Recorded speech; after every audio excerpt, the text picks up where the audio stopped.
شیطان کی چال اور نمازی کی آزمائش۔ ایک گاؤں میں ایک مومن رہتا تھا جو روزانہ نماز پڑھنے کے لیے مسجد جاتا تھا۔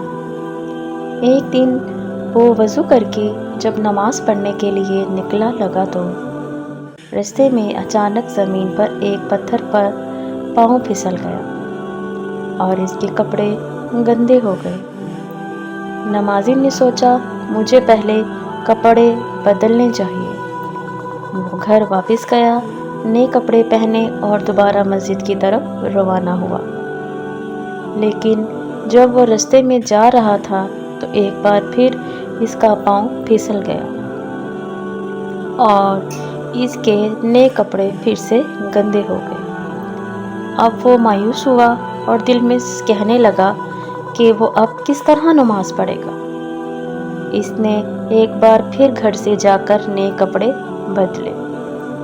جب وہ تیسری بار مسجد کی طرف نکلنے لگا تو سوچنے لگا کہ اگر اللہ نے اسے یہ سب دکھایا تو اس کے پیچھے کوئی تو وجہ ہوگی۔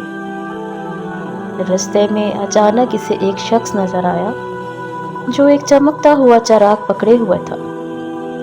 وہ شخص اس کی طرف قریب آیا اور مسکرا کر کہا، آؤ میں تمہیں مسجد تک لے چلتا ہوں۔ نمازی نے اس کی مدد کی اور قبول کی اور دونوں چل پڑے۔ جب وہ مسجد پہنچنے لگا تو نمازی نے اس شخص سے پوچھا، تم کون ہو اور تمہارے ہاتھ میں یہ چراغ کیوں ہے؟ وہ شخص مسکرایا اور کہا، میں ابلیس ہوں۔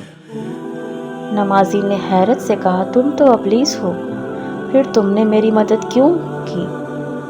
ابلیس نے جواب دیا، جب تم پہلی دفعہ گرے تو اللہ نے تمہارے پہلے گناہ معاف کر دیے۔ جب دوسری دفعہ گرے تو تمہارے خاندان کے گناہ معاف کر دیے۔ میں یہ سوچ رہا تھا کہ اگر تم تیسری دفعہ گرے تو تمہارے پورے گاؤں کے گناہ معاف ہو جاتے، اس لیے میں نے تمہیں مسجد تک پہنچانے کا فیصلہ کیا۔